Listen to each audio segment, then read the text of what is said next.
Welcome to CoachIQ. Today we will be doing Federalism Part 2.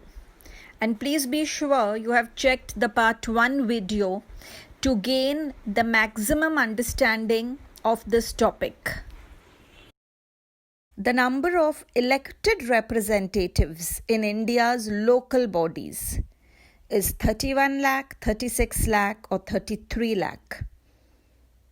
That is how many elected representatives we have in, you can say, our Panchayati Raj, in our municipality, in our municipal corporations, Zilla Parishad, all those bodies. It is a huge figure, 36 lakh.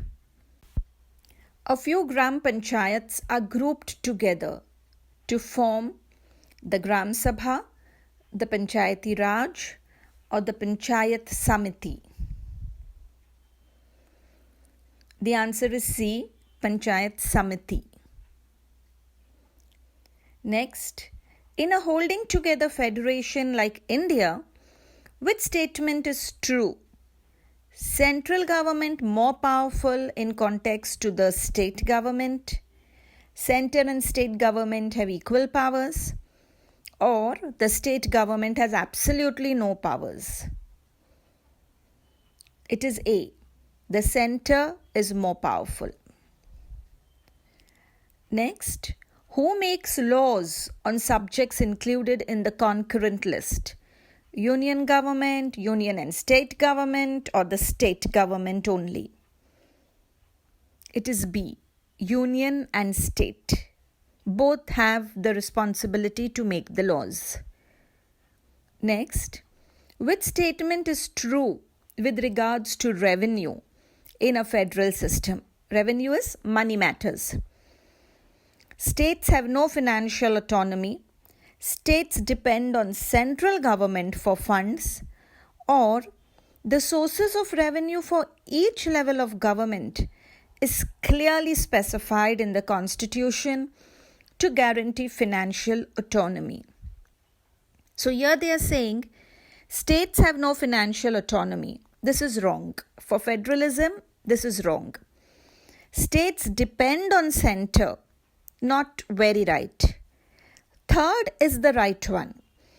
Each level of government, state or center, it is very clearly given in our Constitution which level of government will get their revenue from where, so that they have the financial freedom to implement whatever steps they think is needed for their region. So the answer is C. The next MCQ, which statement as to decentralization after 1992 is not true? That is, which statements amongst these three is wrong? A. Women representation in local bodies has increased. Elections are held regularly to the local bodies. Sufficient powers and resources have been transferred to the local government. So which statement from all these three is false? Now if you see the A1, women representation in local bodies has increased. Yes, it has increased because your 1992 amendments has given that 1/3 seats for women. Then elections are held regularly to the local bodies. Yes, because now with the 1992 amendment, it is constitutionally mandatory to do this. Third, sufficient powers and resources have been transferred to the local government. No, this is where it is wrong, because it has not been yet transferred. So your C answer is the wrong one. Name the city in Brazil which has combined decentralization with participative democracy. Porto Alegre, Rio de Janeiro, or Colombo? The answer is A, Porto Alegre. Next, what does the 8th schedule of the Indian Constitution refer to? Is it federalism? Is it scheduled languages? Or is it decentralization? It is B. The 8th schedule of Indian Constitution is about our scheduled languages. When was Jammu and Kashmir made into a union territory? 31st October 2019, 31st October 2018 or 31st October 2014? The answer is A, 31st October 2019. The next one, what status has been given to Hindi in our constitution? National language, official language, or a state language? The answer is B, official language. The next MCQ, which of the following groups of countries is an example of holding together federation? Holding together is where the country is big and it decides that the power will be divided between the constituent states and the national government. So there is division of power because the country is so big. It would be easier to administer. So your 4 groups are there: China, Canada, Belgium, USA, Switzerland, Australia, India, Belgium and China, and the last one, India, Spain and Belgium. Now I just associate holding together with the word BIS, B-I-S. So it's Belgium, India and Spain. So your answer is D. The next MCQ. What popular name is used for the 3-tier rural local self-governments in India?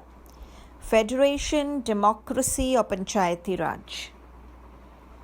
The answer is Panchayati Raj. So the rural local self-government is also called as Panchayati Raj, and 3-tier means 3 levels. So if you go from below to above, it is below is Gram Panchayat, up is the middle one would be your Panchayat Samiti, and the apex, the peak is your Zilla Parishad. So you get your 3 levels this way. The next one, which era is the beginning of the coalition governments at the center in India? 1970s, 1980s or 1990s? It is C, 1990s. The next MCQ, which is not a subject of the union list? Foreign affairs, currency, banking or succession? The answer is D, succession. The next MCQ, which one of the following institutions has 1/3 of the seats reserved for women in India? Is it Lok Sabha, state assemblies, government jobs or panchayats? The answer is D, panchayats. The next one, which amongst the following is not a union territory? Goa, Jammu Kashmir or Puducherry? You have to tell which is not a union territory. The answer is A, Goa. We all know Puducherry is a union territory. Jammu and Kashmir very recently in 2019 became a union territory. So the answer is Goa. The next one, which government organ plays a role in making a decision regarding any dispute about the division of powers amongst the levels of government? Legislature, executive or the judiciary? It is C, judiciary. That is, the judiciary plays an important role in deciding whenever there is a dispute between any levels of government, say center and state, regarding what their powers will be, how their powers will be divided. So who will make that decision when there is a dispute? It is the judiciary. The next one, what serves as the link between the Gram Panchayat and the Zilla Parishad? Gram Sabha, Panchayat Raj or the Panchayat Samiti? The answer is C, Panchayat Samiti. Now we do MCQs related to images. In the first image, you see a man and a lady, and the man is removing something out of a huge vessel, and both have quite a stern expression on their face. And then you see a line of others, okay? And if you see carefully, the names of states are written.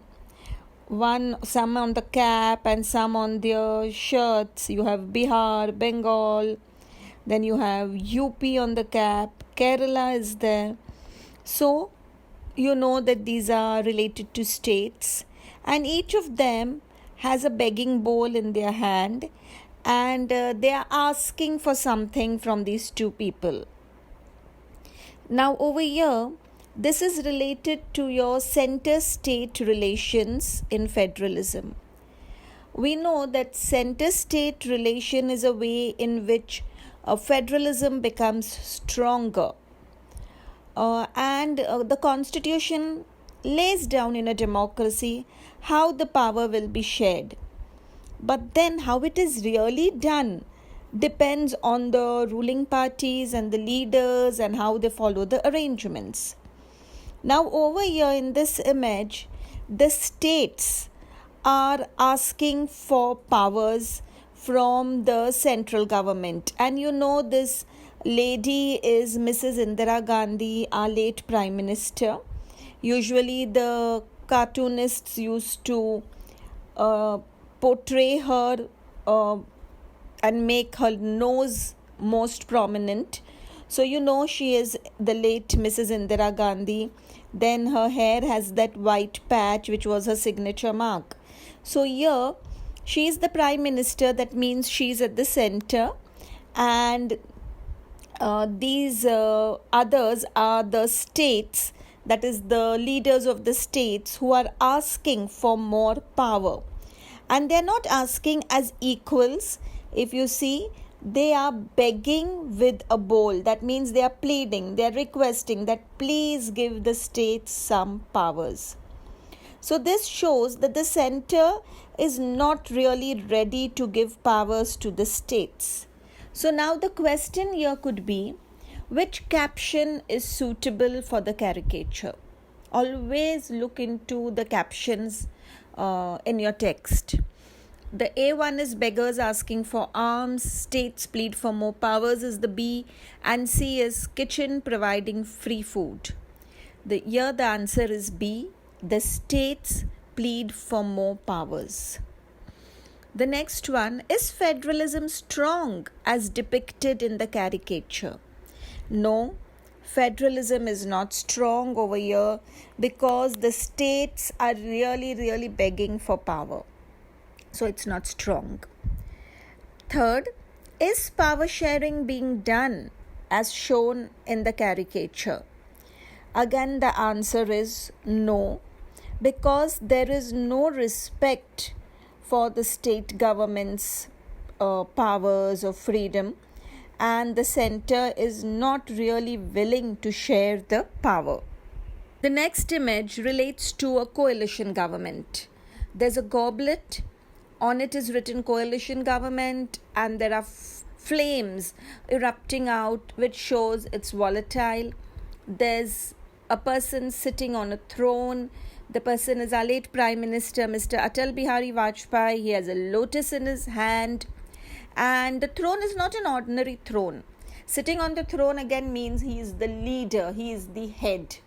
So the throne is made up of small bombs. These bombs represent states, and each state is given. You see AIADMK, you see Trinamool Congress, and so on.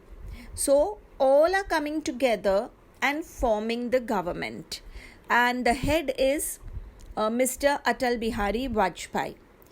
But here the issue is, even if one bomb explodes, the throne collapses. That is, the government collapses. So if there are disputes and conflicts, it is not very easy to solve them in a coalition government, because everybody who has become a part of the coalition government, their views, their interests have to be taken into consideration. And you see the Prime Minister, the late Prime Minister, he has perspiration drops on his face, which shows it is a difficult task managing the coalition government. So this is showing you that how in a coalition government it is not very easy to keep the partners satisfied. A little dispute can lead to the collapse of the government. Now here the questions are: the right caption for the caricature. King on his throne, domination by the ruler, or perils of running a coalition? It's C, perils of running a coalition government. That is the problems related to it. The next one, which is the year relating to this caricature? It is 1998 when the late Mr. Atal Bihari Vajpayee became our Prime Minister by forming the coalition government, that is National Democratic Alliance. The next one, why is the man in the image holding a lotus? The answer is, the man in the image is Atal Bihari Vajpayee. He belonged to the Bharatiya Janata Party and their electoral symbol is the lotus. Now, a little trivia that I'm giving you all, a small tip, because this is where I feel students go wrong. That is how to remember coming together federations and holding together. Which countries are there, I mean. In holding together, I previously told you all, I just remember the word BIS. That is, if I remember BIS, I know B is for Belgium, I is for India, and S is for Spain. So that way I know these are holding together federation. These are the countries. What about coming together federations? Here I remember one word, that is USA. USA is a word we would never forget because we all know this country. Now here USA is for coming together federations. U stands for United States of America, S stands for Switzerland, and A stands for Australia. So by these associations, you remember your countries. I hope this is helpful, and I've really tried to put together as many MCQs as I could for this lesson, and I hope it makes your learning much easier. Thank you.